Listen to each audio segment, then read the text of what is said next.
Всем привет, дорогие друзья! Сегодня готовлю быстрые пирожки-вареники на сковороде. Тесто на кефире, без дрожжей. Готовлю необычным способом, по принципу приготовления японских пельменей гёдза. Здесь у этих вареников-пирожков получается очень такая хрустящая поджаренная корочка снизу, а сверху как вареники на пару. Это безумно вкусно и готовится так быстро и просто. Это фактически и вареник, и пирожок. У него вот такое поджаристое донышко, оно хрустящее, румяное, а сверху пышное воздушное тесто, приготовленное на пару. Внутри много начинки. Это очень вкусно. Начинку, конечно, вы можете готовить любую. Я уверена, такой способ приготовления понравится и вам. Вареники получаются очень вкусные. Для приготовления теста мне понадобится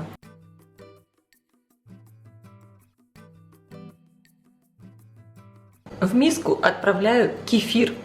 И обратите внимание, у меня кефир именно такой густой, очень похож на мацони. Количество муки, которое мы будем добавлять в тесто, зависит очень много от того, какой у вас кефир, какая у вас сметана. Посмотрите, у меня сметана тоже такая густая, жирная. Всыпаю соль и сахар. Перемешаю.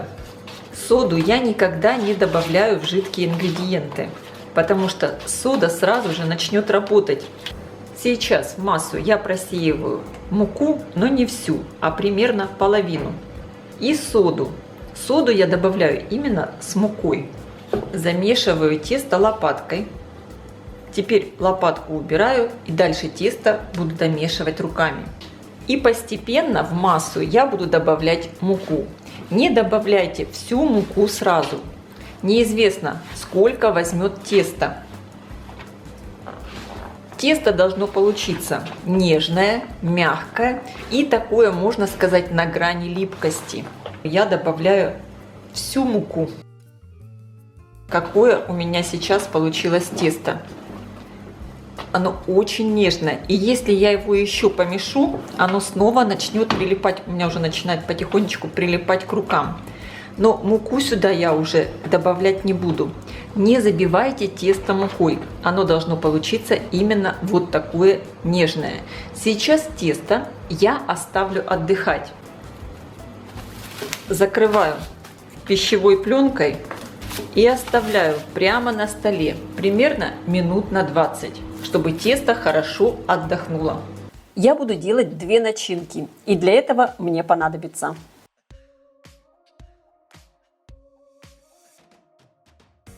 я уже заранее отварила картофель, разминаю его толкушкой в пюре, добавляю кусочек сливочного масла. Также добавляю немного соли по вкусу.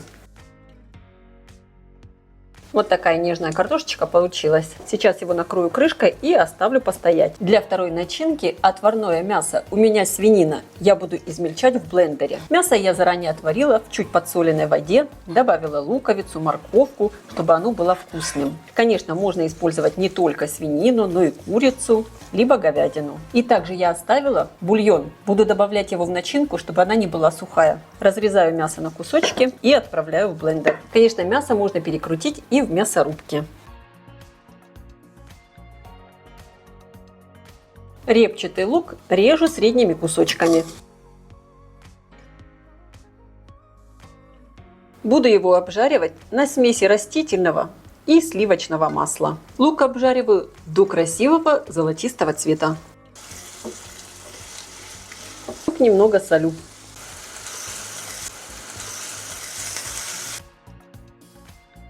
И сразу половину лука я добавляю в мясную начинку, а другую половину в картофельную. Перемешиваю. Картофель я уже по вкусу посолила, поэтому сюда уже больше ничего добавлять не буду. Картофельная начинка готова. В мясную начинку я еще добавляю бульон, добавляю еще немного соли и черный перец. Все по вкусу. Перемешиваю. По желанию можно сюда добавить еще какие-либо специи. Я ничего больше добавлять не буду. Я добавлю еще чуть-чуть бульона, чтобы начинка была более нежная. Мясная начинка готова. Также сразу я еще подготовлю зажарку. Одну среднюю луковицу режу четверть кольцами. Мне нравится, когда в зажарке лук порезан чуть крупнее. Если вы хотите, конечно, вы можете сразу обжарить чуть больше лука и для зажарки, и для начинки. Жарить буду на той же сковороде. Наливаю немного растительного масла. Обжариваю до золотистого цвета. Лук для зажарки также немного солю. Стол подпыляю мукой. Выкладываю тесто, оно полежало и стало еще немножко таким более липким, поэтому обязательно дополнительно пользуемся мукой. Сейчас я его разделю на две части. Одну подкатаю в шар и опять положу в миску, а из второй буду формировать первую партию вареников или пирожков. В общем-то, сейчас у нас очень интересное блюдо. Можно его назвать и вареники, и пирожки. Подкатываю в шар. Еще дополнительно подпыляю мукой, тесто сверху также и раскатываю его в пласт толщиной примерно 3-4 мм. Не надо слишком тонко. Многие, когда готовят вареники, просто раскатывают колбаску из теста, отрезают кусочки и каждый кусочек потом раскатывают. Мне больше нравится вырезать тесто выемкой. Так вареники получаются более такого одинакового размера. Вот такая толщина теста должна получиться. У меня вот такая выемка диаметром 10 сантиметров. Вырезаю кружочки. Остатки собираю, подкатываю в шар. Положу пока под пленку, чтобы тесто немного отдохнуло. Тогда его легче будет раскатывать. Кусочки теста я пока закрываю полотенцем, чтобы они не подсыхали.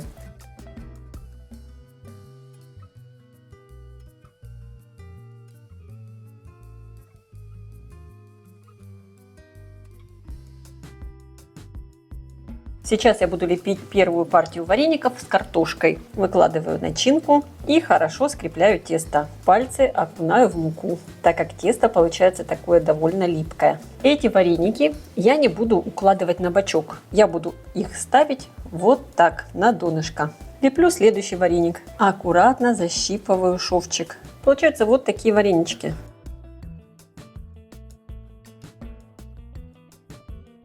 Перекладываю их на доску, слегка подпыленную мукой. Когда леплю вареник, я тесто переворачиваю. Оно снизу получается более влажное и вареник легче защипывается.